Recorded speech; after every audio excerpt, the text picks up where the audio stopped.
For the majority of the season, these two mandarins eat exactly the same because all mandarins start tight-skinned, and as they grow and mature, they become a little bit more puffy.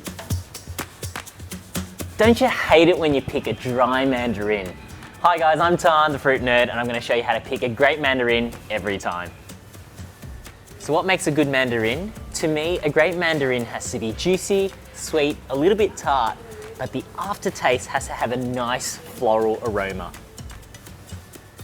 So my technique for choosing a great mandarin, just like oranges, is to pick two mandarins that are similar shape and size and use your non-dominant arm to feel the weight of both.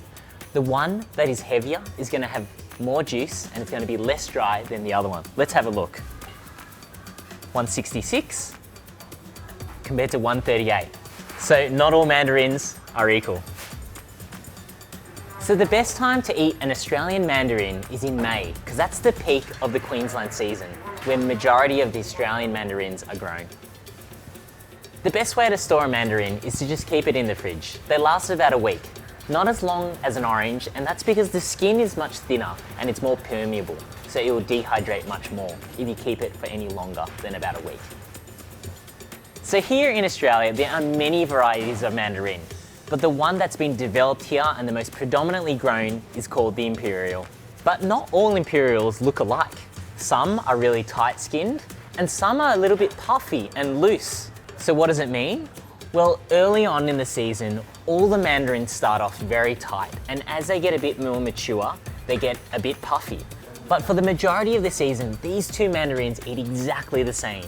Potentially late in the season, extra large size Imperial mandarins might be a little bit more dehydrated. So it's something to look out for. There are plenty of other varieties of mandarins. One of my favorites is the honey murcot. It has a lot of seeds, but it's got excellent flavor and juice. Australian grown honey murcots are exported across the world, and that's why we might not see them so much on our domestic shelves. So why are some mandarins dry?